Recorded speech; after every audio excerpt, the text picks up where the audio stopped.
And I said it like the same. Are you ready for this? Welcome to my random kitchen in my next guest's actual house. I am Brittany Bass, a full-time passenger seat princess and operations manager of Matt Becker Fishing. If you don't know me yet, I am also Matt Becker's girlfriend. He is a professional bass fisherman on the Bass Pro Tour with Major League Fishing, and we are in full swing of our second season on that tour.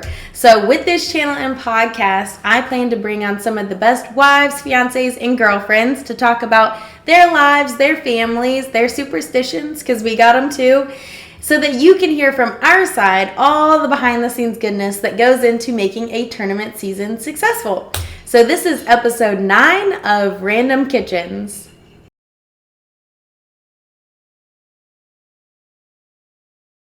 Welcome back to the podcast, everyone. We are currently sitting in Hot Springs, Arkansas, and I am so pumped to introduce you guys to this hot mama of 3, this crazy schedule balancer, fellow fishing lover, and my ride or die during tournament season. Welcome, professional angler Spencer Sheffield's wife, Kristin Sheffield.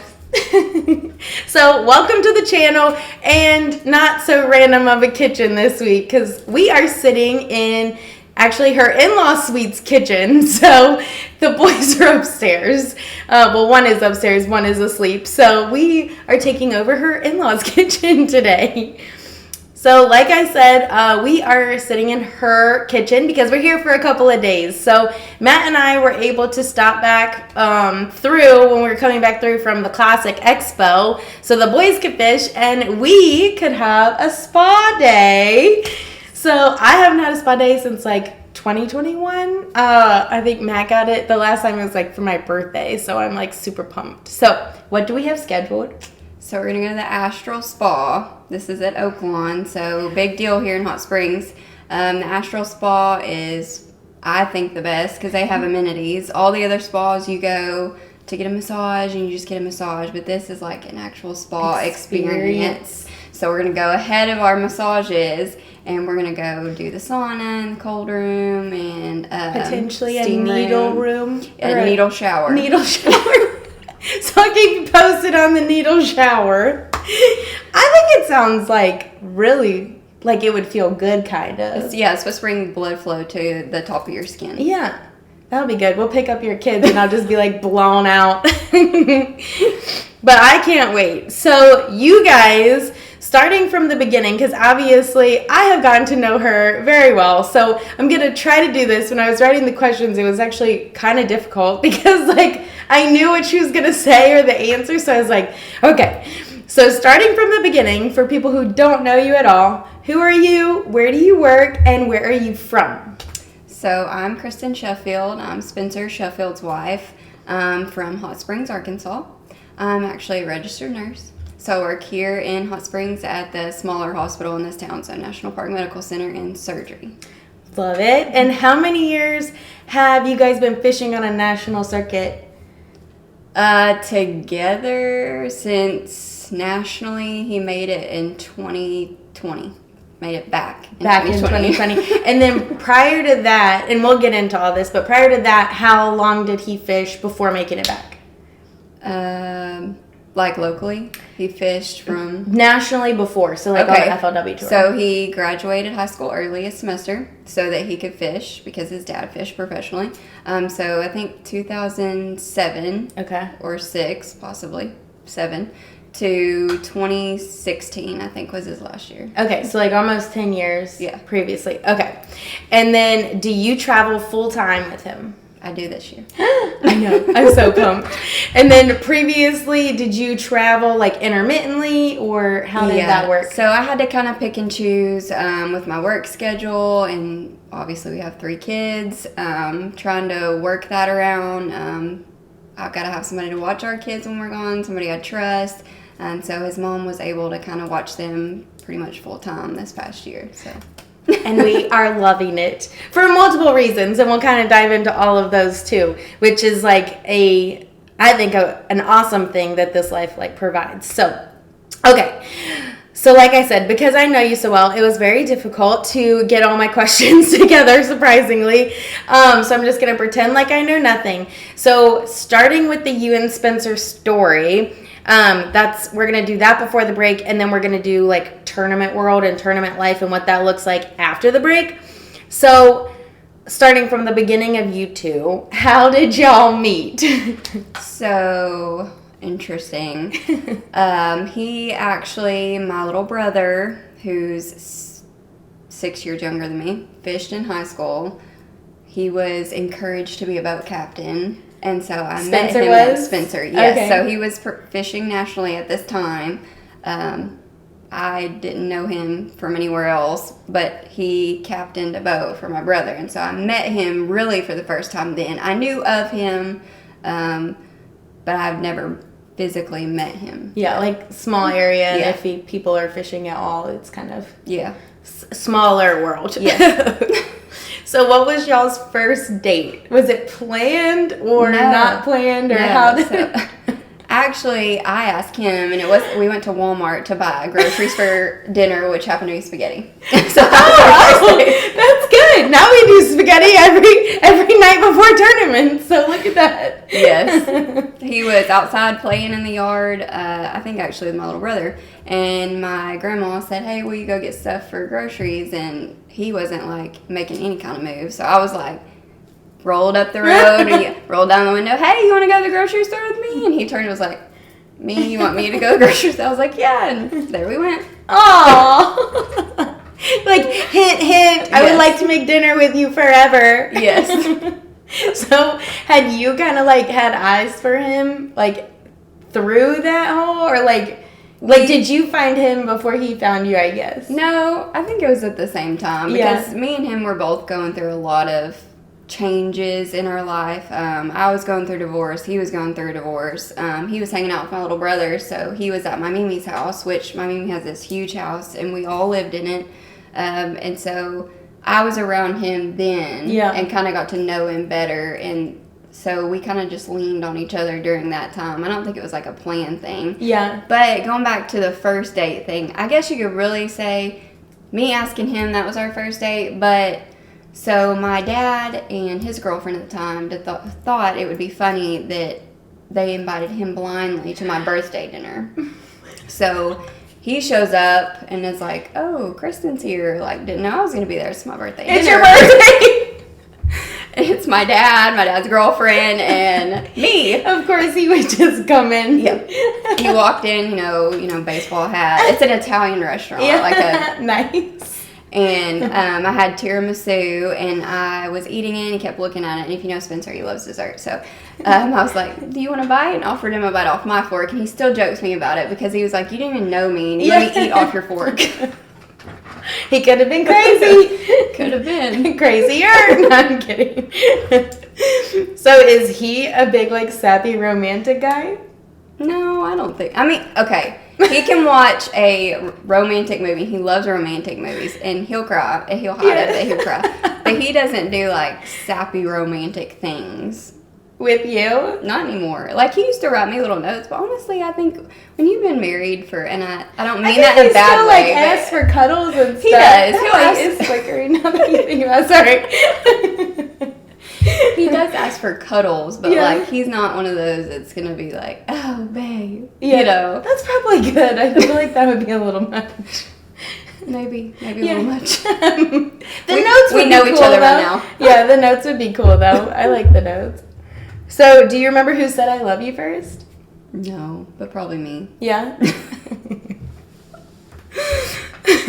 So I know when y'all met, obviously, and when you started dating Spencer. So kind of like through this whole time, like she just said, they were both going through a lot, and they previously had a whole bunch of stuff, or he previously had a whole bunch of stuff. So we mentioned it. We'll get into it a little bit, but he had stopped fishing on that national level kind of at that time, right? Well, he was, because of the situation he was in, he went through divorce, had to file bankruptcy. And so he pretty much sold everything that he had. He couldn't fish anymore. He couldn't afford to fish. Like, he was just at an all-time low. Yeah. Trying to fix everything. Mm-hmm. So at this point, he wasn't fishing nationally when they had started dating. Mm-hmm. He was fishing locally, right? No. Oh, no Actually, fishing at all. When we first got together, he had sold everything, so he didn't have anything. And at this point, he was like, I'm never going to make it back. Like, that's a once-in-a-lifetime opportunity. Yeah. Did you know his love for fishing? Yeah, because I'd seen it before and heard it from my brother. But then he was in this situation. Like, he was going around at houses in Hot Springs Village, which is a retirement community here, like, asking to power wash things. Yeah, like just trying to recover. Yeah, so in his mind, like, man, I blew it. I'm not going to make it back. Yeah. So when you guys met, there was no talks of, like, in the future when I get back? No, like, I actually talked him into, you got to do this. Aww. And so then that's when he we got the ball rolling the best way that we knew how. So he fished everything he could locally. He fished out of other people's boats he had to borrow. Their equipment, rods, all this and stuff. Like, when I say scratch, I mean scratch. Bottom all the way back up. Dang. Like, I think that's so insane. But even, like, so now, like, and we'll get into this a little bit, but, like, jumping into this life is just so crazy. Because also in the middle of that, so, and timeline, I'm going to be super off. So you're going to have to help me with this. But, like, basically, you guys meet. He was in this terrible situation, and he's trying to just, like, start over and start from scratch. At this point, he has 2 kids. You have a daughter. Mm-hmm. So they have this beautiful blended family, which we'll get into in a second because I love them. But so he is power washing. You went back to nursing school kind of in the middle of here too. Mm-hmm. So when we first started talking, I was working at a walk-in clinic, and my mom and my grandma are nurses, so, like, I was kind of that, I don't want to do nursing, but then I was like, okay, well, I gotta do something more. So I went into I was like, we talked about it, and I applied for nursing school, and I got in. So mind you, this whole time he's like fishing professionally, or not professionally, he's fishing here, trying to make it back professionally, while also solely supporting us, the 3 kids, and me going to nursing school. So insanity in the middle of here. So kind of, like, timeline wise, when did y'all meet? So we actually met at the end of 2016. Well, no. If you want to get technical, we met in 2015, but, like, that was when he boat captained. Okay. So with your brother. Yeah. Mm-hmm, and he was still married. Okay. So met in the capacity of, hey, we're both free, 2016. Yeah. Gotcha. And then started dating 2016? Mm-hmm. Got married September of 2017. 2017. On my birthday. On your birthday, so he can never forget that date. So in that year, that's also when you started going back to school in 2017? No. So I applied for nursing school, and I got in 2018. Okay. And then 2018 was also when he was starting his journey back to professional fishing? Pretty much. Okay. And then and so he was... Basically, the journey back at that time was, what did he do? Toyotas to pro circuit? Yeah, so he fished, in order to support us here, he fished everything local. So, like, we have a bunch of, within Hot Springs. Yeah. So, like, there's, like, Lake Hamilton, Lake Washita, Lake Catherine, DeGray. They're all within the area. And then they had, like, Arkansas Bass Team Trail and Mr. Bass of Arkansas. So he fished those. And he actually, the only reason why he was able to make it to the pro circuit back was because he won the championship for Mr. Bass 2 years in a row. Got a memo boat, so he had a boat to fish out of. Oh. Fished the Toyota Series. Finally got the call from Bill Taylor, because it was Bill Taylor at this time that he got it. And I just remember that day, me and him, like, his phone rang and we saw it was Bill Taylor, and we both I started crying. Yeah. He was just, like, looking at his phone, and I was like, answer the phone! That's so crazy. So then he made it back in was that 2020? Mm-hmm. Okay, 2020. And then obviously made the Fish Pro Circuit and made Bass Pro Tour in 2022 when Matt did too, and then they both Fish Pro Circuit for the first year last year. So what a freaking crazy cycle of events. Like, it gives me goosebumps because it makes me so proud. Like, and I'll get into it a little bit later too. I keep saying that because like this is why writing the questions was so difficult, because like there's all these like little tangents and like things that just make me so proud. But definitely that is huge. Not only making it to a national tour once, but doing it twice, and starting from rock bottom both times. Like, that's just insane. So I think it's amazing. I think it's awesome when someone can do that, and I really, it's like commendable, because people ask all the time, how do I do it? How do I do it? How do I do it? You work freaking hard. Yeah. Like, fish every single day and want it more than anything. Like, it is that like intense. And then obviously you have to have someone who believes in it too with you. Like, you just do. Mm-hmm. So I think that the support system is like, second to none. Obviously, she's the one who convinced them to come back. So thank God for that, because I would have never met them. So how on earth, like I said, all of the things in the middle, they have 3 kids, but how on earth did you guys manage that? The nursing school, him trying to return fishing, and kids? So, or is it like repressed? No, like Grayson and Aubrey were already in school. Okay. So Kennedy and Grayson, my 2 youngest, are 9 months apart. So Kennedy had to wait a year to start school. So since she was not in school and we couldn't really afford to pay for daycare, she had to go fishing with Daddy every day. So all of these years, her growing up, and I think it's like traumatized her now, because you ask her if she wants to go fishing, she's like, no. She would pack her little lunchbox and get her little iPad, little tablet, and she'd go, and they'd go out all day long. Dang, I did not know that. Yeah. I knew she went, but I didn't know like to that extent. Yeah, he kept her, and they had a lot of quality time together. Aww. I would go to nursing school during the day, and it was at Baptist in Little Rock, so it's an hour from here. Yeah. So like clinicals and stuff was an hour away. Obviously, I didn't work because I felt like if I didn't work, I could get through it quicker and I'd do better and just be done with it. Yeah, and so I was done in 3 semesters. Oh, dang! But I focused. Holy cow, that's intense. And then, obviously, like I said, they have 3 beautiful kids and a blended family and a mini weenie Jasper. A mega weenie. He's kind of a mega weenie. But tell me about each of them. So, like she said, it's Grayson, Kennedy, and Aubrey. And then Jasper is the mega weenie. So, Aubrey is our oldest. And I say ours because she's his. But, like I've said, we've been around each other's lives. Like, I think Aubrey technically met Kennedy for the first time when she was 3 months old. But when we started dating, Kennedy was not a year old yet. She was like 8 months. So they've been around each other her whole life. But I'm the sole mom in Aubrey's life. I'm not her biological mom, but she's mine. Their mom is not a part of their life. So she's mine. She's our oldest. She'll be 12 in June. She's very motherly, sweet, calm. She's kind of like the serene to the 2 crazy twins is what we call them.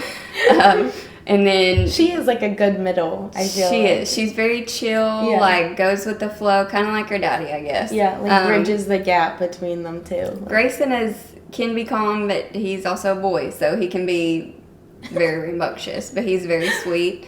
He's our middle child, so he's 9. And he won't be 10 until November. And then Kennedy, of course, is my biological child, so we call her the tornado. I mean, she's like 8 going on 30, which you saw her tonight, just talking and the way she acts and her mannerisms. And so we have our hands full with all 3 of them. And what are they into? They all are into, 2 of them are kind of into the same thing, and then one is different. So Aubrey and Kennedy do competitive cheer, so that's another aspect that's very hard to juggle with the whole me being gone. They travel. They had like 6 or 7 competitions this season, like out of state competitions. And Grayson does soccer, and his is also travel, but not out of the state travel. At least it's close. And all of their travel is the first like couple months of the year. And if you know bass fishing, a lot of our tournaments are the first couple months of the year. So it has been very intense on her, but their family in general this year. It's been kind of crazy. So what do you guys do as a family to make the travel like more manageable? We FaceTime a lot. I have a grandma group. My village that is here while we are gone consists of Mimi, which is Spencer's mom, Debbie Sheffield, and then Laura Skipper, which is Aubrey and Grayson's biological mother. It's her mom, so she's Minnie, and she's the soccer grandma, so she's in charge of getting Grayson to soccer. And then we have Gigi, who is actually not blood-related grandma at all, but she used to be married to Cameron, which is Aubrey and Grayson's grandfather. But she's still very much a part of the grandma group. And so we FaceTime, and we have a group chat, and they keep me updated on all things the kids while we're gone. And then when we're home, we have movie night with the kids. And when we're home, we try to make it all about them, and Spencer tries to make it all about them. And so he's gone a lot, and we just try to make, like tonight, playing Uno. That made their whole night. We did friendship bracelets and Uno, and it was fabulous. And we did some soccer and all of that too. I love the grandma group, so they have like a grandma group chat that's like, I mean, honestly, they have so much going on to just like help organize that stuff. I think it's so awesome. But I absolutely love that their village is so big. And I think a lot of people take, especially nowadays, like family and just like who's there to help for granted, or they don't see it or utilize it. And I just like love that your village is so big, and it's so fun because there's always people. Like it's just good. And they all are relatively close. So the beach vacation we went on for spring break, all the grandmas were supposed to go, but we had a death in the family, so Mimi didn't get to go, but Gigi and Minnie went. So it was like we try to do that once a year, like all of us with the grandmas, just to kind of thank you, which we don't have to because they're the grandmas, but it's just it's nice. We couldn't do it without them. Yeah.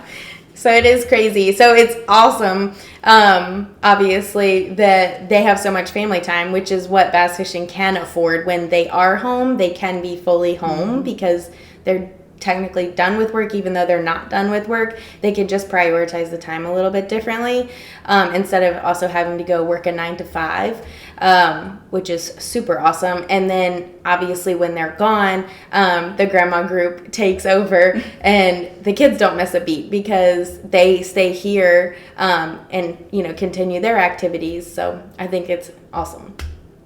So what is your most fun memory together, fishing or non-fishing? And this can be you and Spencer or the family. Oh, gosh. I know. It's loaded. I don't know, because there's some questions later that I read, and I was like, all right, I got to have this answer for this one. You can repeat if you want. Probably, like, the first time we actually went to Disney World together. So, like, we got married, and then I had, like, I had to do something, he had something, and we couldn't go anywhere. So we got married in September and couldn't go on our honeymoon until October, and we went to Disney. And the reason why we got to go to Disney is because he had won a tournament. So, we're kind of living paycheck to paycheck here. But we went to Disney, and it was like, people think, oh, you went to Disney, that's for kids. But it was, I'm telling you, go as adults. It's like the most fun you can ever have. And we just like, with all the stress going on, everything that we were like trying to get over, and the adversity we were trying to, we acted like a couple of kids, and we had fun, and it was just lots of memories made there. Aww. And so even now when we go back to Disney, I didn't know that was y'all's honeymoon. Yeah. Oh, my parents freaking love Disney. Like love it. I haven't been as an adult yet. I've been to Harry Potter World, so I take that back, and I freaking love Harry Potter World. So if you know me, lover of Harry Potter and all things Harry Potter. But so I've been there like 3 times as an adult. Mm-hmm. But I haven't been to like I really would like to go to Animal Kingdom. You know how much I love animals. Like, Animal Kingdom again would be awesome. They're roller coaster people, so I'm sure, like, y'all had a ball with that. We did. I'm like a spinny teacups human, so that's about my level. I am. Unless it's got heights. If it's got, like, sharp drops, then Spencer's out, which you know that from until you're out of that. I know. We took a trip together, so I did not put this in here. Again, she'll be back on the show because there's just so many things. But Spencer was like, I want to go hiking in the mountains, like, but I want to go to big mountains. We go to Colorado on the way out west. And then he's like, I'm scared of heights. I'm like, what? That's because we took a trip it was when they fished in Tennessee at Douglas and Cherokee last year. So that was the same week as the kids' spring break. Yeah. So we went to Gatlinburg. Well, also Anakeesta. Well, Anakeesta has the big, ski lifts, gondola.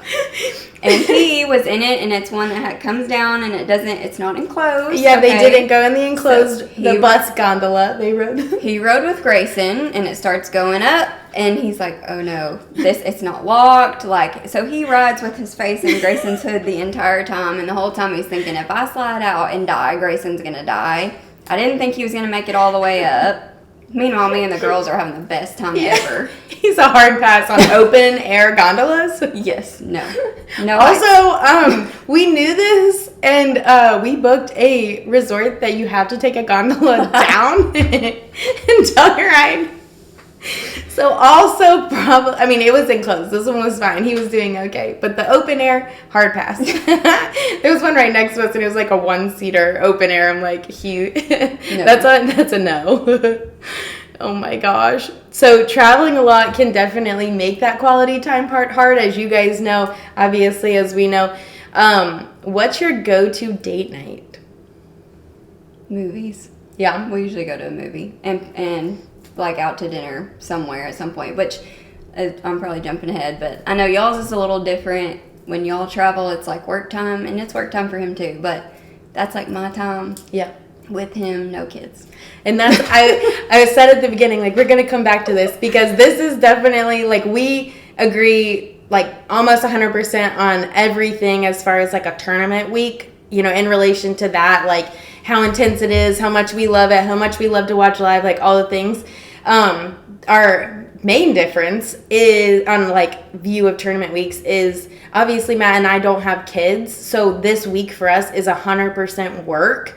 And when we go home, it's like our relaxing time, but kind of a blessing to them. And the way that it works is when they travel together, it is a work week, but it is a work week without the extra work of kids and a house and having to run around to sports and all of that. So they're working, but they also get their time together for like movies in bed or like, snacks. Like they'll go out and get crumble cookies and, bring them back to share and all that. But like they have their little like date night things, and bass fishing kind of provides that for them because they have to be away. So versus like a different family where it's harder to schedule in that time because there's really not a need to be away. Like they have the need to be away and then can make it like more of a fun experience for them too. And I kind of love that. Like I think that a lot of people meet those built-in or miss the built-in date nights. Like I was talking to someone else on the podcast, like make sure you date your spouse, and when you don't have kids, it's easier to build that in versus when you do. And since you guys like have a reason to be away, it like gives you that time. Well, yeah. And then when he's home, I kind of feel like since I get to go with him, like he needs to be focusing his time on the kids. So it's a little bit harder for us to like carve out time when we're home because I feel like that time should be devoted to the kids, Which is good, I think, because then they get like 100%, and then you also don't feel left out. Right, because when I'm home, I work. Yeah, yeah. So that's the other cool thing because, like she said, she is is it an OR nurse? Is that? An ORRN. ORRN. ARN. She's an ARN. So with her job, it's cool because she can schedule when she can be home. So then she actually can be away full time versus like some of them you'll have to fly into, but most of them, and the fly-in ones are like because of girls cheer, like she goes to all their competitions, or all of the main ones really, but so instead of flying in and out, like she actually can come and experience the whole week because you can now schedule your time, right? Yeah. Yep, like when their tournament schedule comes out, the people up at the front will be like, you better put it in the calendar, and I'll write down like all the weeks that like he's gonna be going, and I'll be like, all right, here you go. Fabulous. So I have really loved it. I mean, it's definitely an interesting life to live, you know, just with your person. But then when you can find like a partner in crime that does it the same way, like that's very difficult to do, and like understands exactly like what they're fishing for, because like Matt worked from the bottom, Spencer worked from the bottom, so like the importance, like it gives me chills every time I think about it, because it's just like so important to them. It means so much to them. They really love it. They love the life, and I just love like that you also love the life, and it's like you know, it's something that we don't even have to explain to each other because we're just so proud of both of them that it's like fun to sit together, I feel like, or like it's fun to be together. Okay, so what is the best part of loving a tournament angler? The best part. I guess seeing how passionate he is about one thing. So he's so passionate about bass fishing, but that also transfers to like family. Like he's very passionate about his family, me, and so I think if you're married to somebody who loves a sport that much that they have to devote that much time, as demanding as it is, they have that passionate quality because you have to. Yeah. It's huge because it has to be. Yeah. So then they can kind of share that passion in other areas too. Yeah, I think so. It was definitely on my Bumble list of things was passion. Because I think it's more fun to love someone who is that passionate too, because if everyone's like ho-hum about something, then you're like, well, meh. Yeah, like meh. Like who wants to lead a meh life? No one. Or you shouldn't. Life is very colorful. It should not be meh.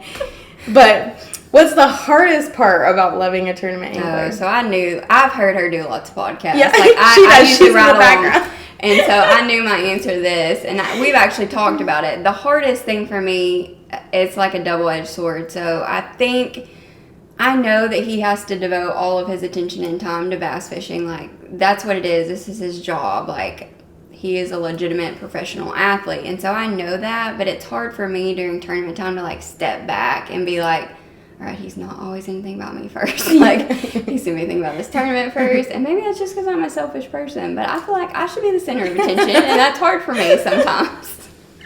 Hey, I'm like right there with you, because it's like you have to like choose to be second, or like be okay with being second, because you know you're first in their head, but it's hard to tell yourself that in the middle of a tournament when you're like, you know, like they're having a good or bad tournament, and you like want to get that text or that call on the break, and you like don't, and you're like, okay, but like obviously, but like obviously totally okay with that. It's just like in your head you're like, I wonder like if he's okay. Like I wonder, did he see my memes of how funny, like all the meatballs, like, or did he? I saw you read that, but you didn't respond. So it's just like totally different. I feel that though. I definitely think that's a hard part for me, is like being very okay with being second parts of the time in my life. Yeah. Because that's like what I have to like center. It is temporary second. Because they can't, like if it's like one thing, and you know, like say that one of the kids was sick or something, like if they called him in the middle of the tournament, like he would be answering the phone to make sure that they're okay. So it's like just trying to not let those things happen too is also difficult, like keeping the news, kosher. Actually, because the last tournament we had, so the past like 7 months we've had like several deaths in Spencer's family. So I think at the last tournament Aunt Faye died, which I don't even know who Aunt Faye is, and I don't know if he does, but I didn't know if he knew who Aunt Faye was, so I didn't tell him until... And this was Becker, so it was like a championship, and she's like, I just don't know if I should bring it up, because it had been a lot, and his grandpa was going through a lot, like, and it was just like, you know, it was another death in the family. It's just like some terrible news, so it's, do you share or do you not share in the middle of a tournament? So that's always hard, too, to navigate. But what's something you do for you while you're on the road? I read a lot. So when I'm home, like I said, I work pretty much every day, or like I'm the one that always takes the girls to cheer.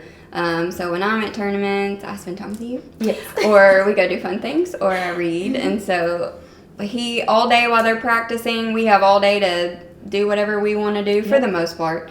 There's little stuff that we have to do for them, but nothing compared to, like, when I'm here, I'm so needed at all costs that I can do whatever I want. Anything. We can go to breakfast. We can get a coffee. We can, obviously, like she said, we both read. So, read a lot of books. We can watch a movie. Like, we go shopping and get, stuff that we need, so, like, cooking stuff that we need, any of that. But I think it's so nice. Like, it is. I value the time. And again, finding someone who does it on equal level, so they, like, you don't drain my social battery. Like, I don't feel like, hopefully I don't drain your social battery. But, like, it can just chill. It's so nice.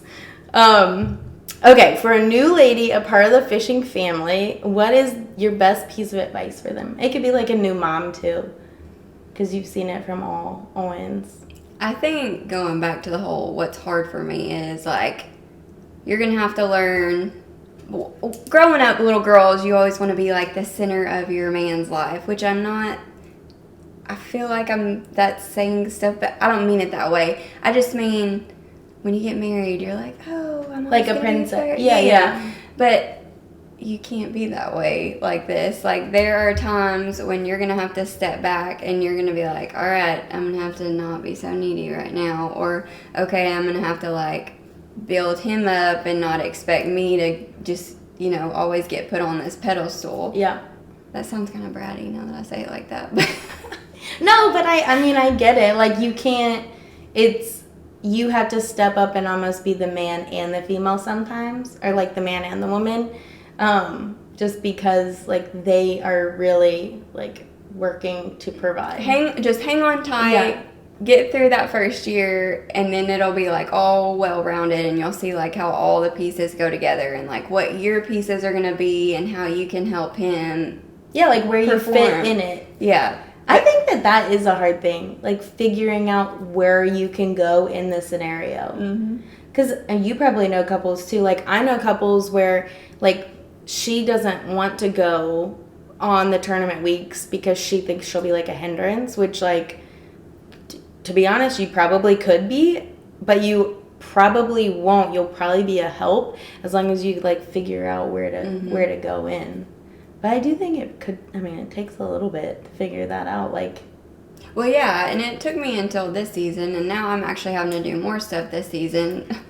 Because she travels full-time, so. I travel full-time, and he was like, oh, you're going to do my social media, and I'm like, great.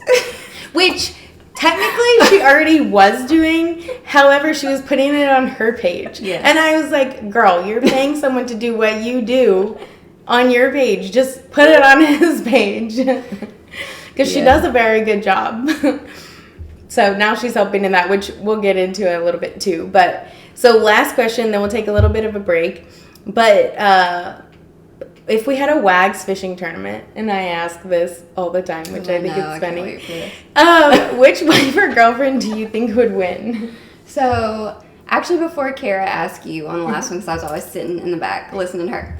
So when you first asked this question for your very first interview, I was like, oh man, this is loaded. Because, like, I'm married to Spencer, so I've been around him for so long that he's, like, so OCD, he's got to know all these little parts. So when you asked this question, I'm like, is anybody allowed to be in the boat with you? Yeah. Ask, yes. Your significant other allowed to drive the boat? Are they allowed to take you to the spot?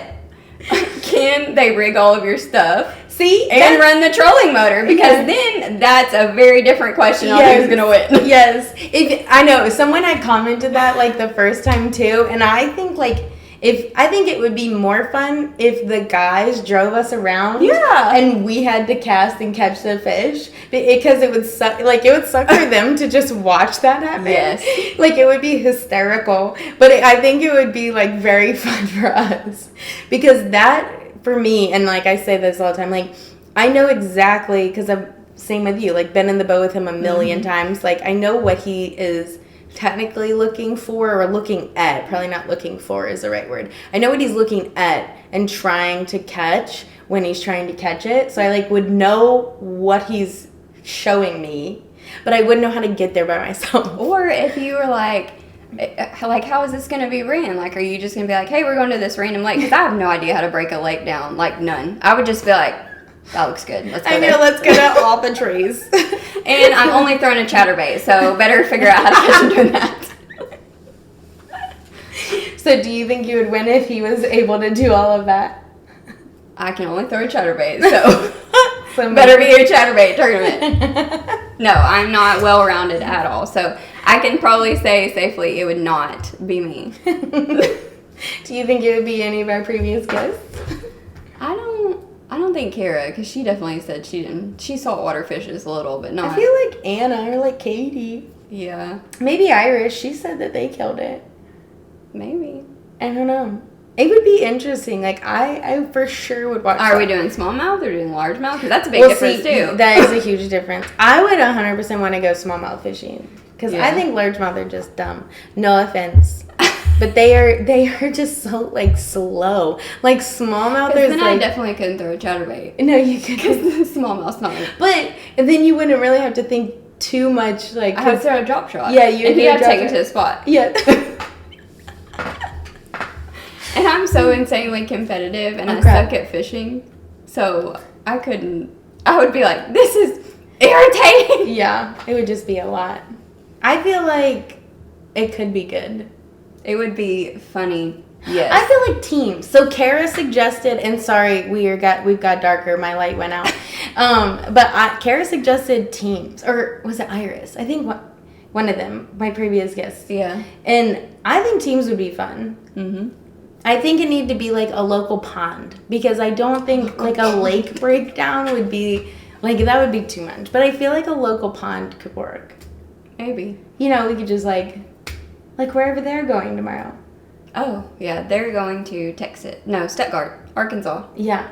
One of the little, like, the private things. Little fish. Yeah. That apparently, Spencer says you can catch hundreds a day. So I'm hoping so, because it's been a little bit, and Matt's going through fish withdrawals. So I'm hoping they have a good time. I mean, I know they'll have a good time, but hoping they catch a lot of fish. Okay, we're going to take a little break. I'm going to change out batteries and see what happened with my little light right there. And when we get back, we'll dive into the tournament side and how all of that kind of goes. So yeah, we'll see you in a second.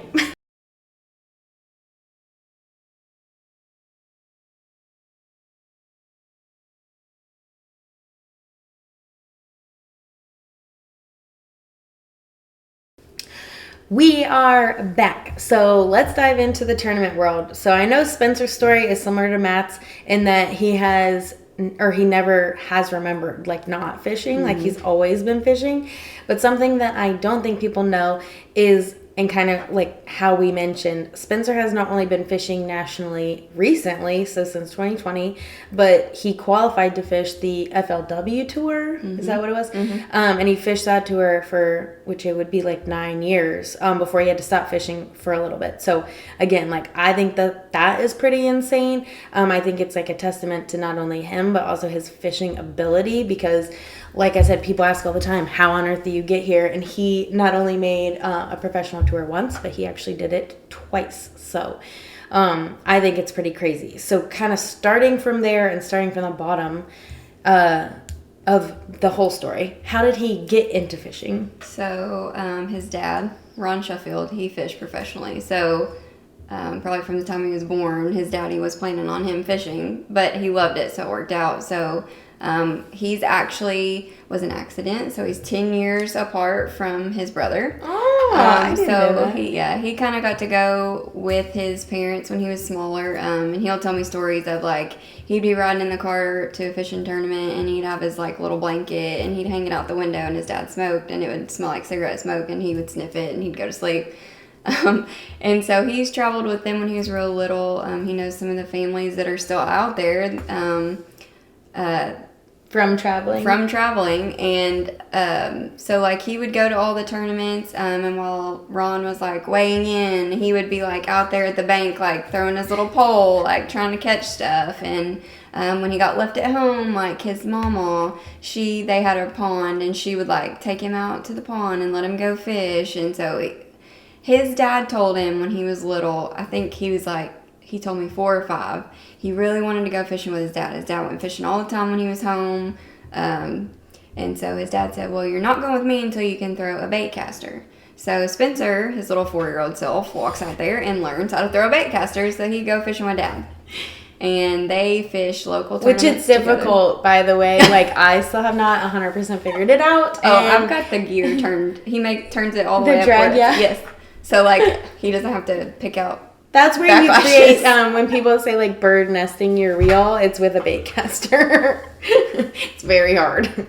Yes, you have to know when to put your thumb on it to slow it down, all that. Very hard for a 4-year-old to be told, you have to throw this or you can't go. Like, I had a Zebco till I was probably 14. Me too. I still have it. It was like a 2-piecer. My peepaw gave it to me.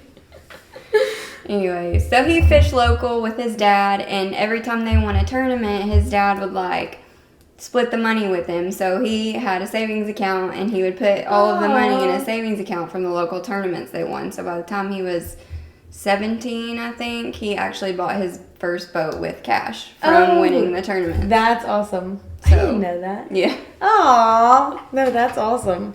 And then, so like she said, he finished high school a semester early because the tour was starting early. So January. So it always starts every year in January. So if he were to have to finish school that last semester, January through May, obviously he couldn't go on the tour. So he hurried up and got it done by December so that he could go on tour that next year that he had qualified for, which is crazy. So him and his dad fished together on tour?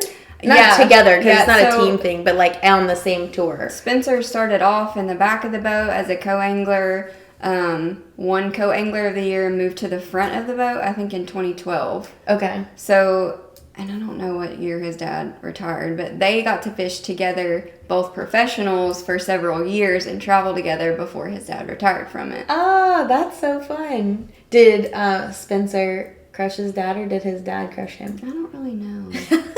Probably his dad beat him, but don't quote me on that, because he's going to watch this and be like, no, he didn't. Never. Yeah. And it's crazy. So we talk about how fishing changes, and it's been changing, forever. And like she said, he fished as a co-angler, but back then the co-anglers were also professionals. They like flopped, didn't they? They did some like interesting things with the tour and how it was like videoed and all of that stuff. So I think it's cool that he like fished through some of those changes too, because Major League Fishing bought FLW.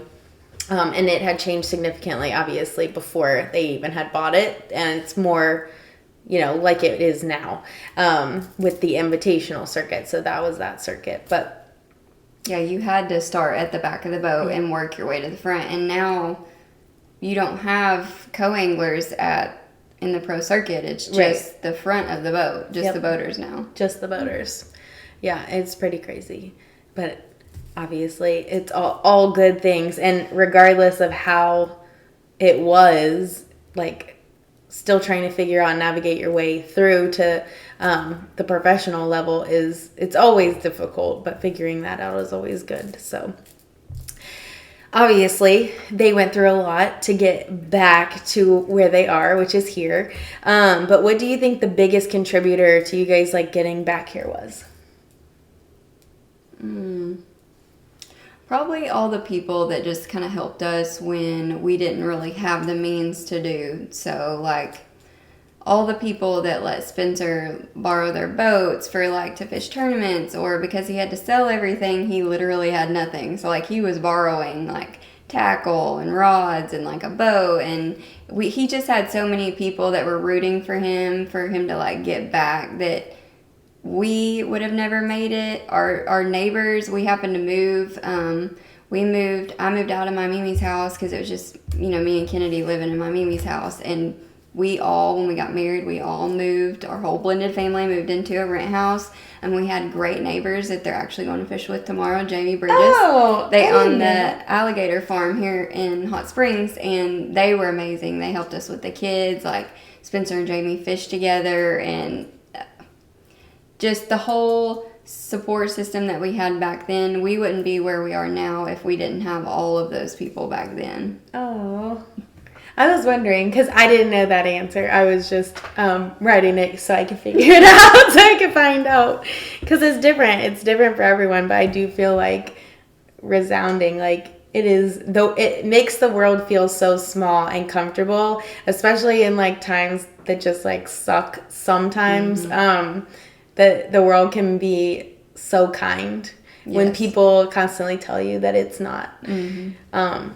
I still get chill bumps like that because, again, like it's just good. Like, there are very good people out there. So I'm glad you had them too. So obviously you had no idea what a national tour season was like when they started dating, because like she said, when they started dating, he was not fishing, did not have any fishing equipment to even, pond fish. So is it what your expectations, like, did you have any preconceived notions? Like, did you even know any part of what you were getting into? No, I didn't know. The only fishing I had seen was like, the weekend tournament scene, which is nothing. Like, when Mr. Bass, when Cody Kemp and Evan Barnes had it, like, Cody would let me like help work the tournament. So like I knew local tournaments, but scene, national scene is, totally different. And even going from pro circuit to Bass Pro Tour is like night and day. It's total different. So I don't think anything can prepare you for that. I did become a nurse and then have went through like Ebola and COVID and all that. So that I think was worse, but if you can handle that, you can handle anything. I would agree. And you were like in constant craziness because it's operations, so it's not really, I feel like you were built for it a little bit. So if you had to do it all over again, what is something you wish you knew, like, and would have tried right off the bat? So actually, I don't know if I would change it, but like halfway through my nursing school, we had started realizing like, hey, if he's going to go back professional, we're going to have to build you up PR-wise, like your social media aspect. And so there for a little while, we like debated real hard about me like withdrawing and doing his social media.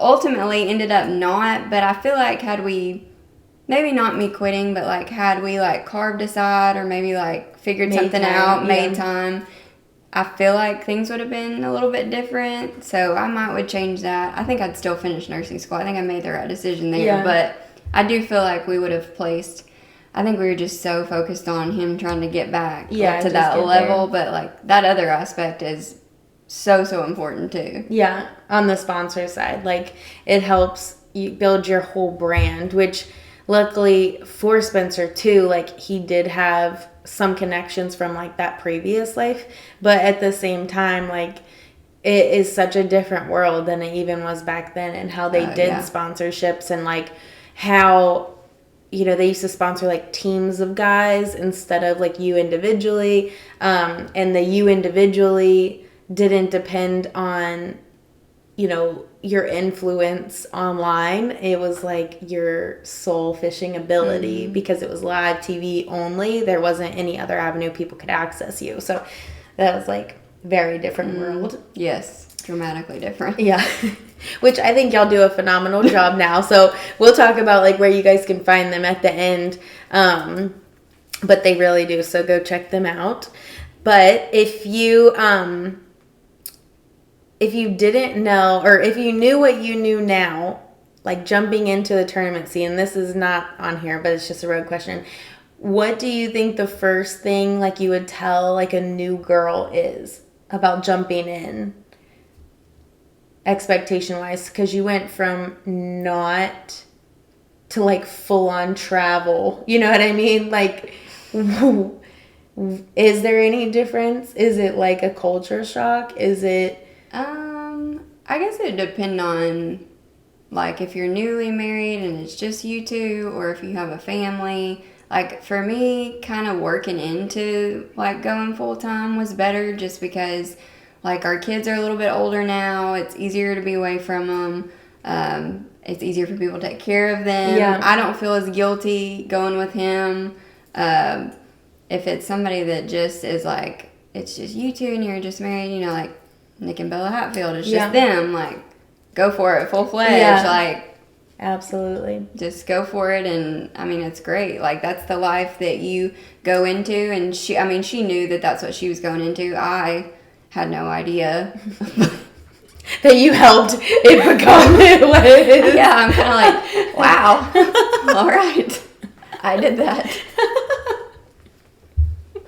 It is good though. Like, I definitely think he's where he should be. He is. I couldn't imagine him. And he'll tell you now. He'll just be like, I don't even know where my head was at, because like he literally can't do anything else. Like nothing. Like the man does nothing else besides fish. That is it. It's what they love. Like, it is what it is. So, what is your favorite part about this life? So we kind of talked like about the man, but what about this life? Probably this year has been my favorite so far. Getting to like when I'm home, I work and I kind of have that. I have my own career, but I also place his career on a pedestal. Mm-hmm. So it's a very good balance for both of us. The traveling, getting to see different places. I get to support him in that role, but like when I'm home, I get to do my career too. Yeah. You like have the nice separation. I know. That was something that I was worried about when I left my job full time and like started working, we started working together full time, was like how and where I was going to find that balance, which obviously this show has helped with that significantly, and just making sure like I actually do have a work life, because it is a job like on my side too. But I love that you get to come home to like people who know nothing about bass fishing, or like, just a life outside of it, because it can be very consuming in the best way. But if you talk to people who know nothing about it, it's just like, it gives you like a whole different perspective on it, I feel like. Yeah, I do actually charge when I'm home in the OR. So like I'll be gone and I'll get texts from like some of the surgeons that are fans of Spencer's, and then like when I get home they want to ask me all these questions, but then they're like, but did you get my patient ready? Did you make sure my schedule's in line? I'm like, yes I did all of that. What do you think the biggest misconception about this life is that people have? So like those people, outside of the fishing life, what did they think about your life? Or what did they, I think that most people, when you tell, like when somebody asks you, oh, well, what does your significant other do? And you tell them, oh, he's a professional bass fisherman. They're like, that's a job? And I'm like, yes. It is a very hard job. There is physical, because because fishing is like, you're not in an arena, like you watch it live, like people don't think about it as a professional sport. So I feel like people don't take their job seriously. Like it's not considered a sport, but they're every bit as much of an athlete as a professional football player is. Like they have to go out, even when he comes home and he's spending time with his kids, when he drops them off at school, he's going to the lake, because a football player, they have to practice their skills. Yep. Like, and I just... people are just all the time, oh, well, that just must be the life. That just must be so easy. And yes, he wakes up every day and he loves his job, but that's what it is. It's a job. Yep. It's not just a hobby, and people think that it is because... it's their hobby, or like their friend down the road's hobby. Yeah. I mean, it's a legitimate, dedicated job that has all of these aspects, and it's not just the physical part. And, you know, professional fishermen, and I keep comparing them to, like, a professional football player. Like, they don't make as much as professional football players, so I feel like they have other things that, like, they have to do that, like, another professional wouldn't do. Yeah. Yeah, like even the social aspect. Cause, right. I mean, while, you know, Patrick Mahomes might be sending out some of those tweets and Instagram Probably posts, not. it's probably not all of them, no. No, definitely not. Like, walk around with photographers, and we are the photographers. Me recently knew she's more saturated in it than I am. More tenured. My abilities. But I mean, that's what I get too. It's always like, ooh, that must be nice. Yeah. Or like, oh, I'm like, is it though? I know. I mean, like, sometimes it is, but do you really know? I know. I just want them to go out on the boat with him for a day, because honestly, he'll knock their socks off every single time. It's like, I'm like, please, just go. Honestly, he would make 5 casts and reel in 4 fish off those 5 casts before you ever even got out the chair. Yeah. It's a sport. So obviously, I know you guys Airbnb because we stay together and we Airbnb. So this year it's us, Matt, Stephen, Drew Gill, all in one. But previously, did you guys, or did he do hotels, camper life, like any of that, or has it always been an Airbnb? No, like when he traveled with his dad the first time, they always did hotels, but Airbnbs weren't really like a thing back then. And I think through the years, like the first couple of, like maybe the first year he did hotels, and then he started staying with Evan Barnes, and so they stayed together. And I think they would try to get Airbnbs, but I was still kind of at the beginning of them. Yeah, it was still kind of at the beginning, but they're not, like at that point I wasn't like trying to manage all of his things, and so he was kind of just going with the flow. And like Evans wasn't married, and so he's a dude, and you know, there's no planning. No, there's no planning at all. Like they just are like, oh, let's do this. And so probably mostly hotels, never a camper. I don't think he could do a camper. He's too, like, the shower would not, just no. And I'm grateful that you do the Airbnbs, because let me tell you right now, that's a stress all in itself, because with 4 guys and 4 boats staying in one area, you gotta have parking, you gotta have all that. I don't have to worry about that. She does. Yeah. It works out. It works out. I know, but same deal. Like, Matt likes his, like, you know, showers, his, like, kitchen, like, everything a certain way. Like, feel like you're kind of at a home. Yes, you're not at like, your home. Very clean. Like, not just, you know, because, I mean, at the beginning, like, he wasn't staying in anything that cost money, right? So, yes. It was, like, hit or miss on, you know, how good that was, which now, thank God, we can kind of, like, pick where we want to be. So I like to be the one picking, so that I know that it's clean and organized, has enough big beds, all of the things, outlets, you know, Wi-Fi. All of the guys that stay with us are like 6 foot or taller. Yeah.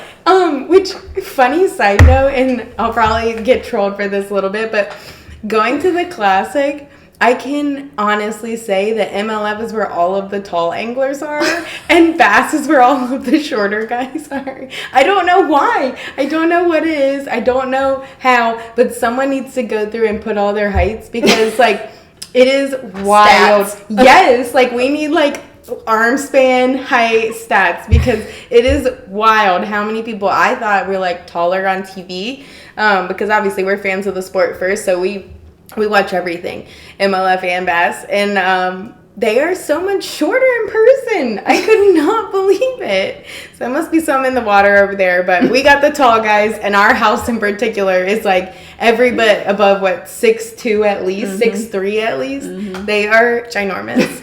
And actually, BTL was talking about this the other day, and I commented on it because he had Matt Steffen on, and we had gone bowling with them. So Matt Pangrat, who does that podcast, he was like, you guys are massive. And I was like, they really are. And, like, we're shorter, so it's just funny.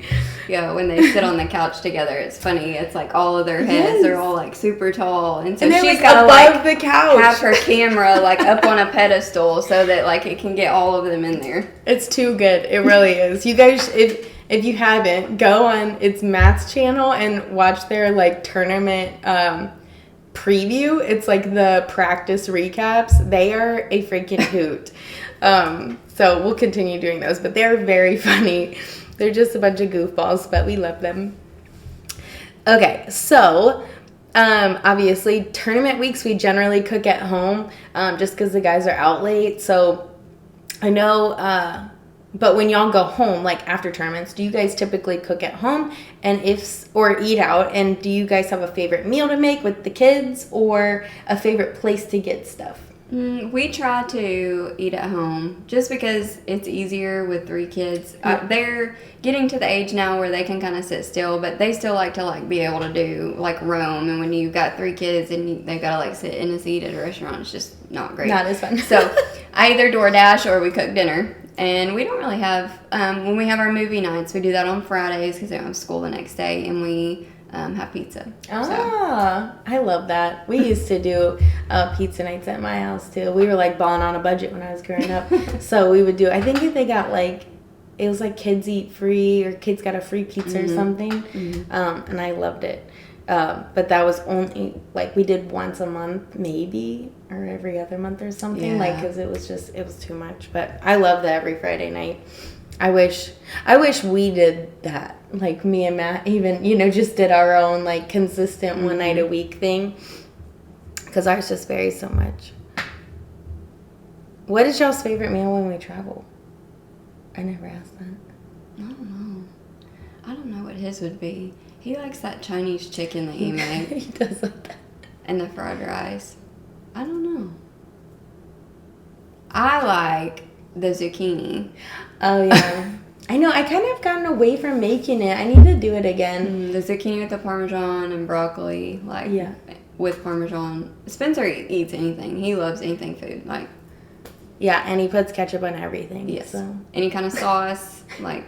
Him and Drew can tear down some food. It is wild. I mean, it's truly baffling how much food they eat. Like we said, they're tall, but him and Spencer and Drew, I mean, they could eat a pound of spaghetti noodles by themselves. It is wild. And then still roam the kitchen to see if there's any leftovers. And want dessert. Yes. And then they still want dessert. And not only do they want cookies, they want it with ice cream. They're cans. They're cans. I know Matt Seven calls our house Fat Camp because it can't lose its winter weight. Oh my gosh. So when he went back nationally, was the plan to stay home and with the kids, do nursing, or did you plan to travel?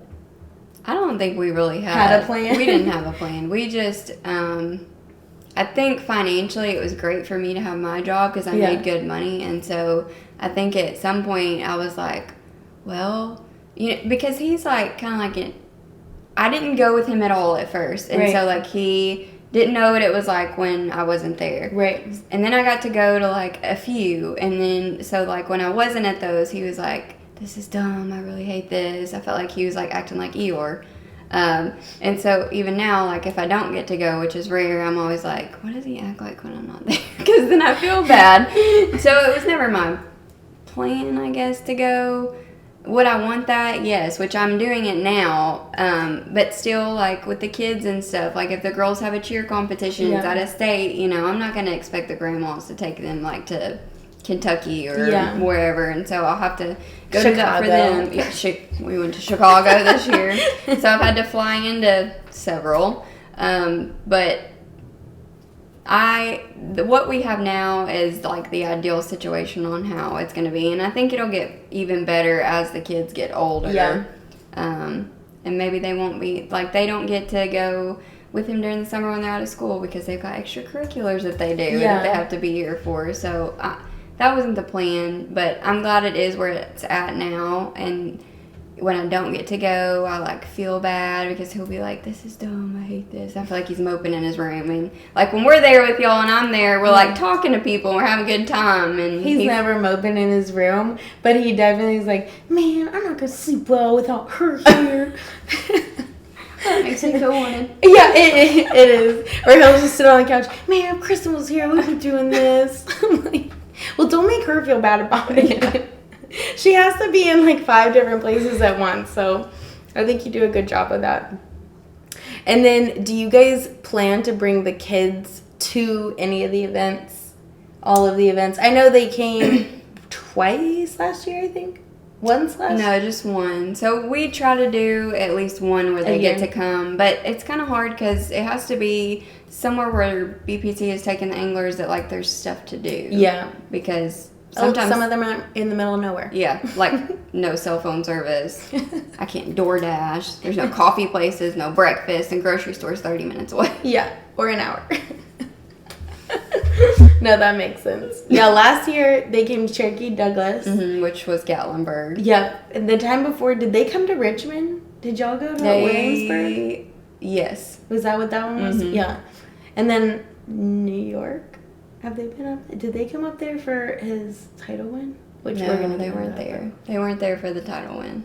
But they made lots of posters when we came home and we're waiting outside. Oh, so that kind of like dives me in. Like, what would Spencer say is his favorite moment or biggest highlight of his career? And it doesn't have to be that. No, it probably is that. He would either say that or coming back his second time, because I also feel like a lot of people think that he only made it the first time because of his dad. But like the second time, that was all him. And so nobody can say, oh, you're just here because you're your dad and he was a professional. No.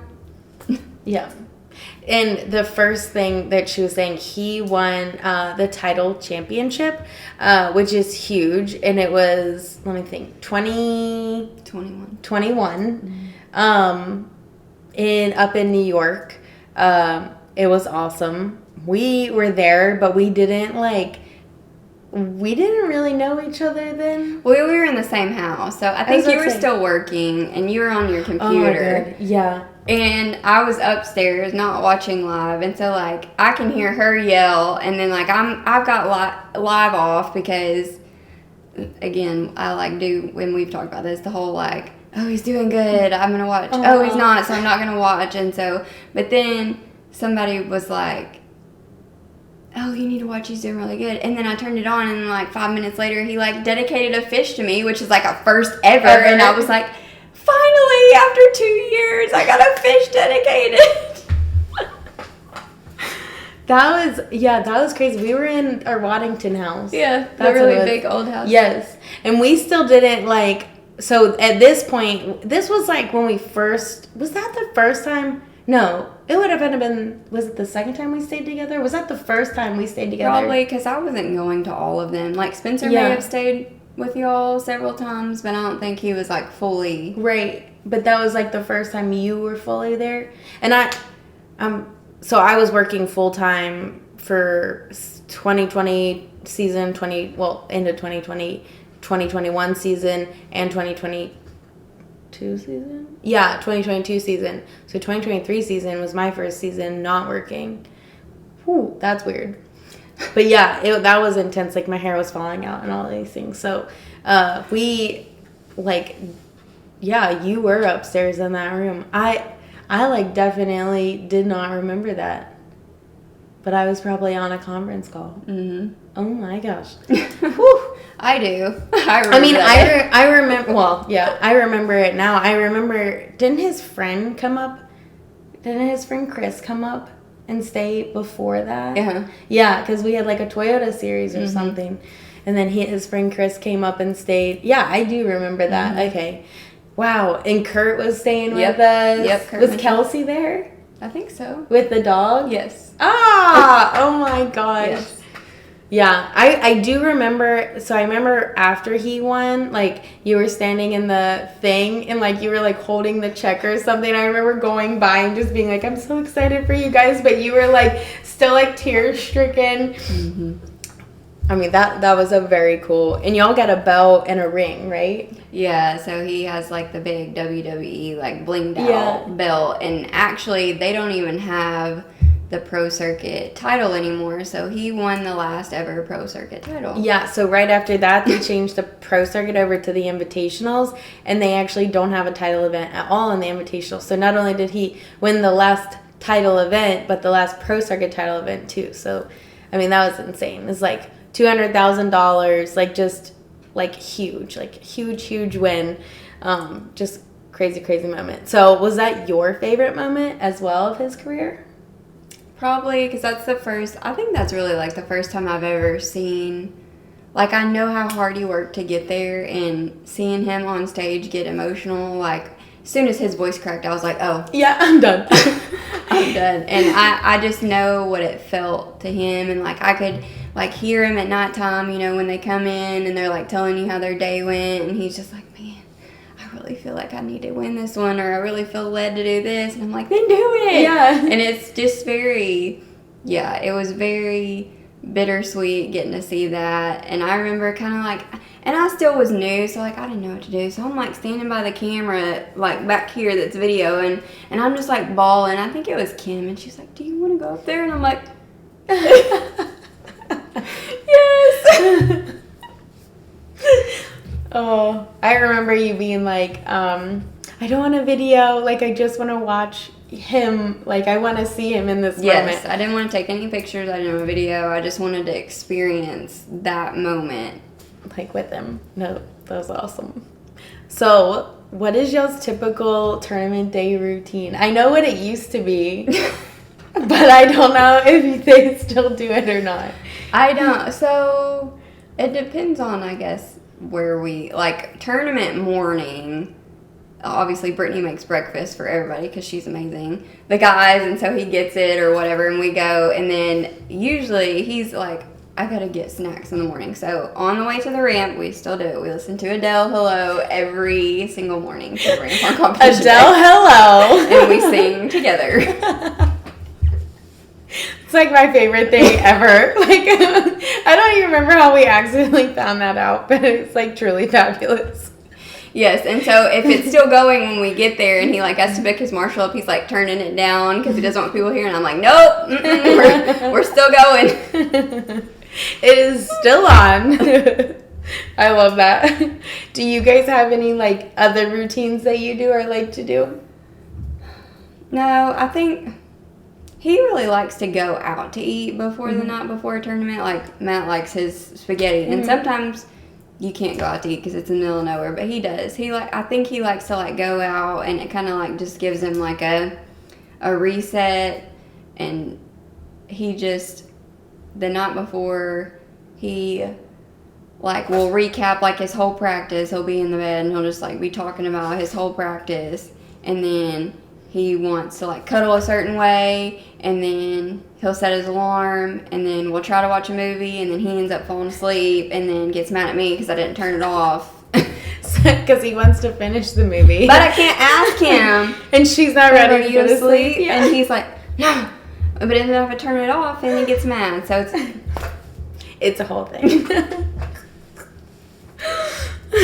So, we kind of talked about this, but are you completely out of the fishing business, or do you help Spencer with some of it? If anything that revolves around paperwork, contracts, social media, emails, anything with a computer, anything he has to read, I do that. Yep. He fishes. So, yes, it's definitely not always just a one, like, kind of like what we talked about before with, like, football. Like, they get to just focus on football because they have people for everything. Like, we are the people for everything else. I think it's good. I think it's fun, and I like being that connected to the business, too, because then you know what's going on, you know, just as much as he does. Even, like at the beginning of the season, when, like, their sponsors send in the things, they're supposed to send them the orders.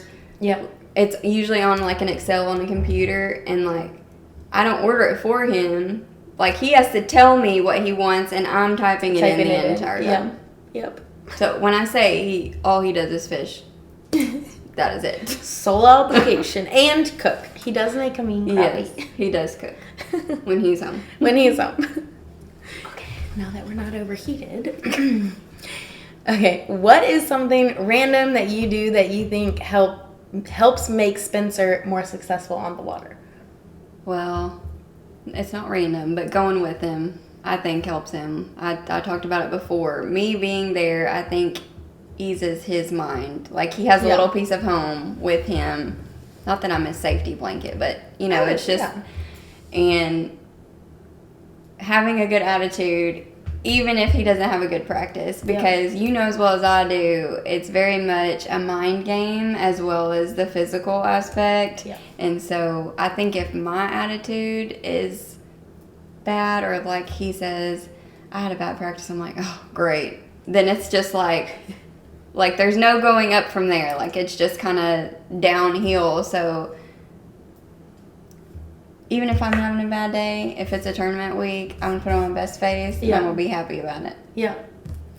Yeah, I think that kind of actually is, like, what goes into making, or, like, a hard part about loving a tournament angler. Because not that, like, I mean, Matt's pretty even keel, but still, like, if I'm having a bad day, like, letting him know I have a bad day it's, like, not the time, you know? Like, it just isn't. And to be really honest, normally my bad day, like, doesn't really, it, like, sucks for me that day, but it's not actually a bad day, you know? Like, it just isn't. It can wait. But I definitely think he does better when you're there. Because I do think, not that you're his safety blanket by any means, but I do think he, like you said before, he has such a passion for fishing and his family that, like, having a part of his family, and obviously his chosen family, with you being his choice and wife, there is just, like, it's huge. Yeah, so when we were at the beach for spring break and he had to leave to go to UMF and I had to come home, like, the entire time he was like, I don't want to go. Can you just call your work and tell them you're not taking call? I really don't want to go. And so the whole time, I even knew, like, before he even, like, went, I was like, he's going to be in a bad mood. This is not going to be good. Yeah, so UMF is Ultimate Match Fishing, and he was there while we were at the Classic Expo. So he got matched up with Dave Lefebvre. Dave Lefebvre, and they did Ultimate Match Fishing against each other. And the way that Ultimate Match Fishing, it's like just for TV, I believe, or just for YouTube or something. Yeah, just for it's TV. TV show. Okay, just for TV, which is awesome. You are on the same boat and you flip front to back like every 30 minutes or every hour or something like that. 90 minutes. Okay, every period. And I also knew he was already going to be, like, not in it fully because him and Matt were trying to go fishing together. And it was like, if he had kept fishing and, like, won, then they wouldn't have been able to go fishing together. And his whole family was on vacation and he was having to leave the vacation early to go. So I knew he wanted to do it, but I know that the timing was just, like, not in his headspace's favor.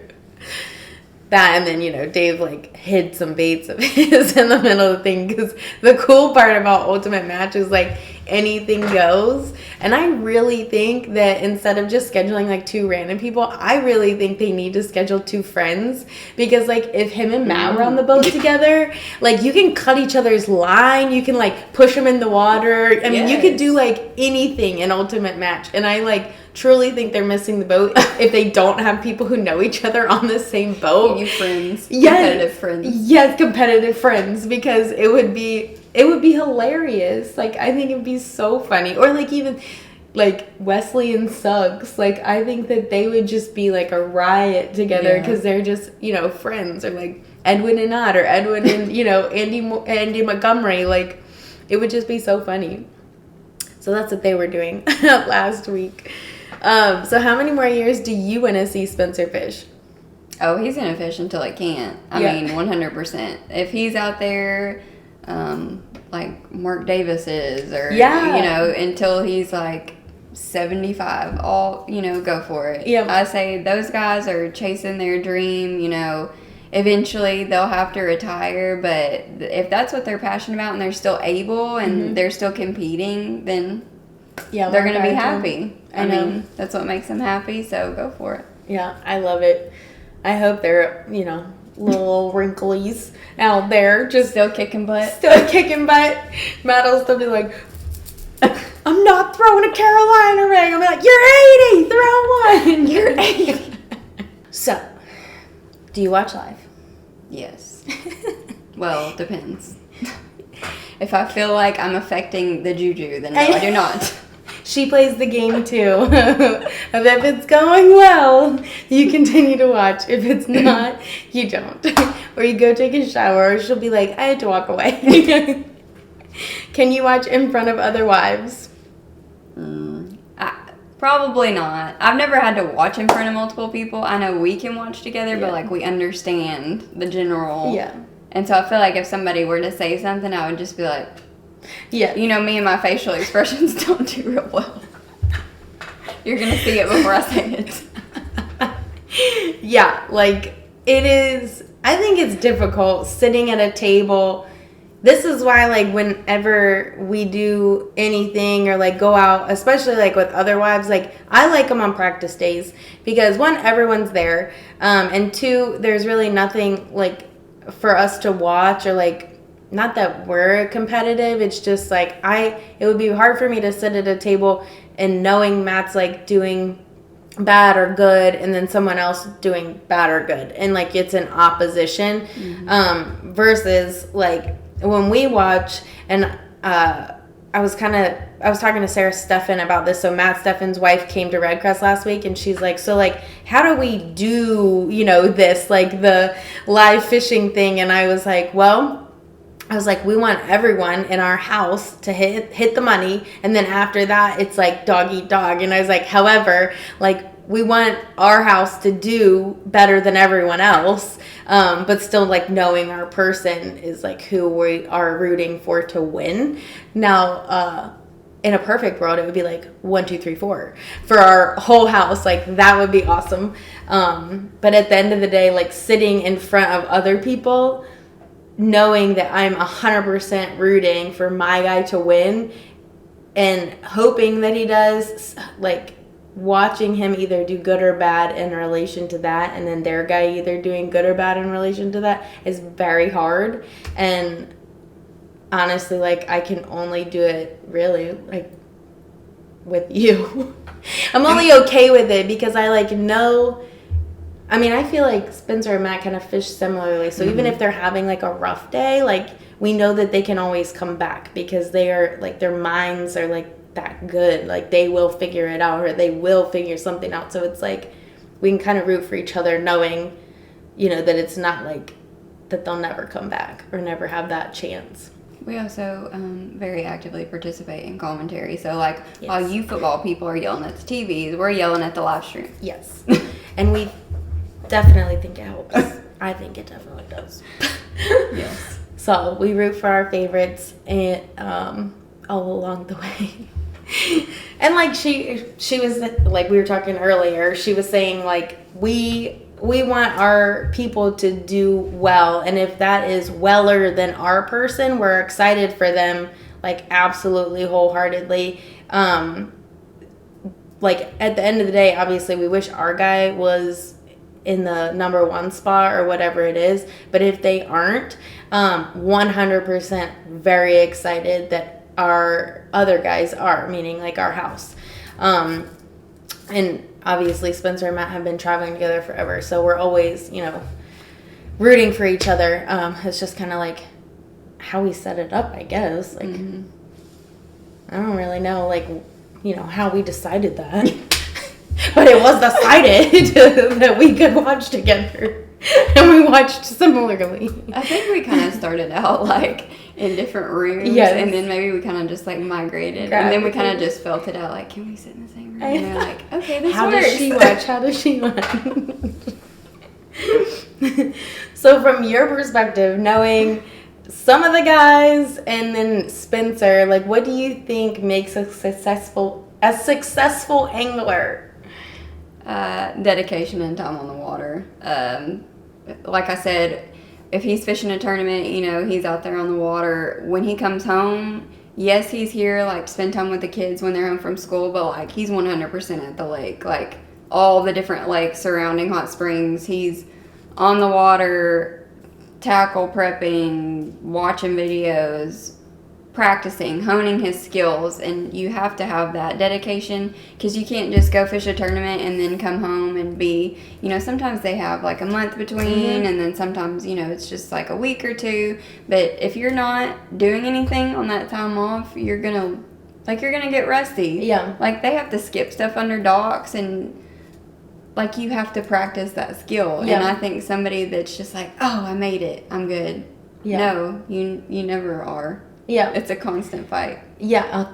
And it's constantly changing. Yes. So if you just hang it up, like, you are treating it like a hobby, not like a job. And I don't expect that you should expect to be as successful either.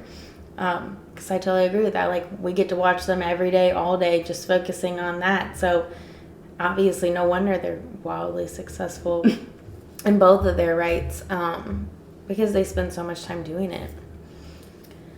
So one last question, and then we'll wrap it up with a few quick hits. What are you most proud of that you and Spencer have accomplished together, fishing or non-fishing related?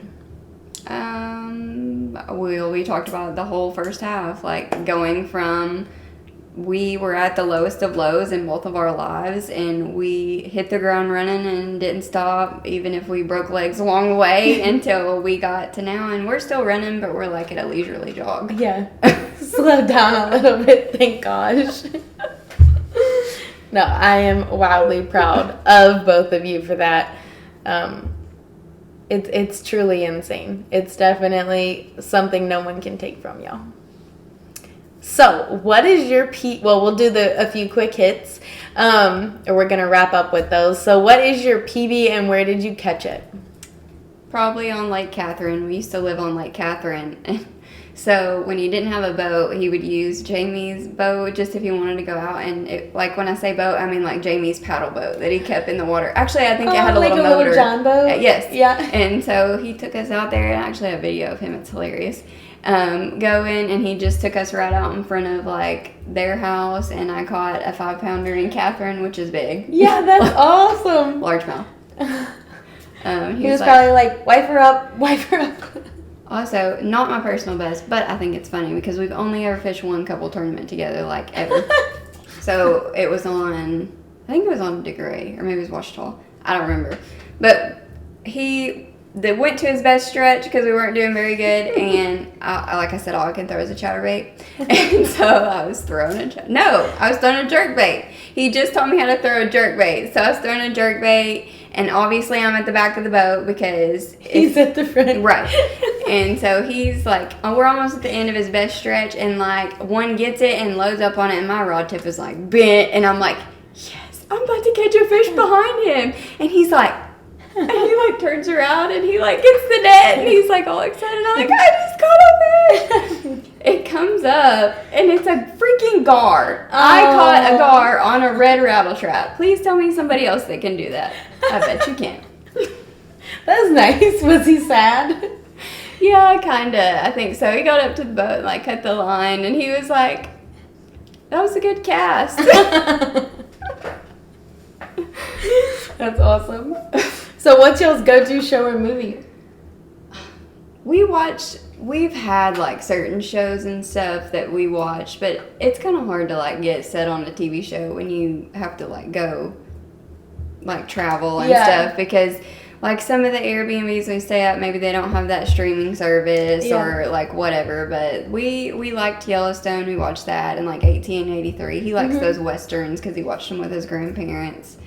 I'm trying to think of something else that we watched. I got 2 ideas. Movies. He loves Forrest Gump. We could watch that like a bazillion times over and over and over again. And he's not a Harry Potter fan, but I am. So if Harry Potter is on the TV, that's what we're watching. 100%. We are the same on that. Which, like, that one tournament that had no Wi-Fi, but they had Harry Potter on, like, fully. Don't you remember? Totally to Bin. Yes. It was Totally to Bin this year. We had, like, no Wi-Fi, but the TV only played Harry Potter. Harry Potter marathon. It was fabulous. Can you back a boat? No. Not even a little bit? Actually, if he gets it on the ramp and like all I have to do is go straight, then yes. But I'm 100% not going to do it in front of 1,000 people. Yeah. Or cars on either side of me, and I'm going to go straight. Oh, and I can pull out. Yeah, I was going to say, you can drive it straight though. She can drive it straight. I just can't like pull it in the ramp and then back it up by myself, which I've never really tried either. I was about to say, this year we should work on that. Yeah. Because no one will be, like, we could go during the day. He always says, I don't ever get to back my boat off the trailer. And I'm like, I'll learn. Yeah. Well, we could secretly practice, actually. That would be kind of surprise. Fun. Yeah. Because isn't his birthday? Oh, May it's 7th. May. Well, there's one tournament before then. Maybe for... Oh, there is a tournament on his birthday, though. Ooh, maybe we could have it so you could back him for his birthday. Don't watch this, Spencer. Okay, so we did this tonight. But if y'all played Uno together with a group and you had a draw 4 card, would you play it on Spencer? I'm playing draw 8. Like, if I have the more draw that I can do, that is 100. And that is, Sheffields are incredibly, like, competitive. Like, Aubrey laid it on Matt tonight, like, with the draws. I know, and then Kennedy had a draw 2 on me, and then I draw 2'd it because they play where you can lay it down so it duplicates. So then Matt had to draw. Oh wait, no, she draw 4'd me, and I draw 4'd him, so he had to draw 8. I am getting better. I actually was thinking about this today because when I asked myself this question when I did my own podcast, I said no because like when I played at home, I didn't do it on your grandma. Yes, I played on my Nana. Yeah, instead. And so I was like, well, we're going. And we're going to go for it. Draw 8.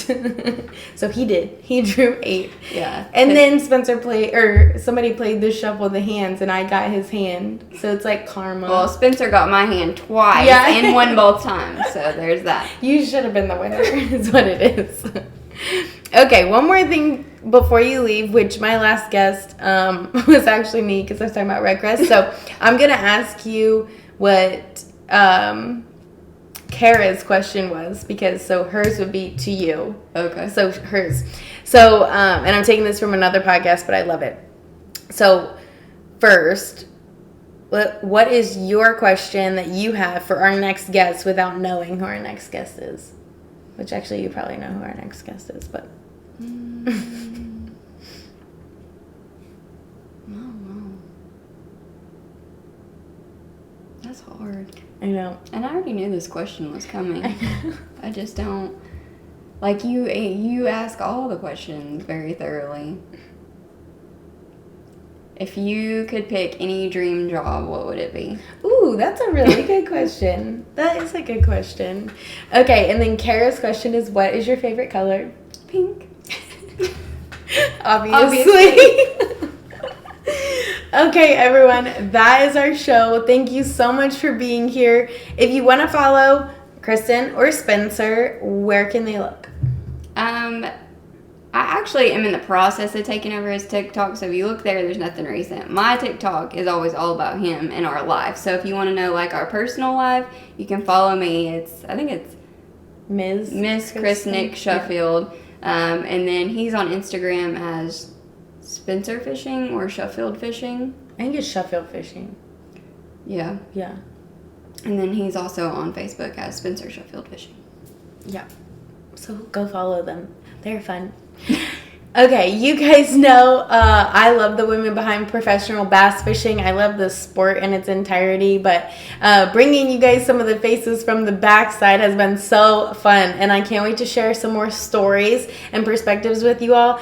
If you have any questions you think I should ask or guests you want to see on, drop them in the comments below. I plan to release one episode a week throughout this 2024 season and hopefully beyond, so make sure you subscribe to follow along, and I did start an Instagram account for it just so you know when stuff is dropping, and it's just at Random Kitchens. So we will see you guys next time, but thanks for tuning in again. Bye!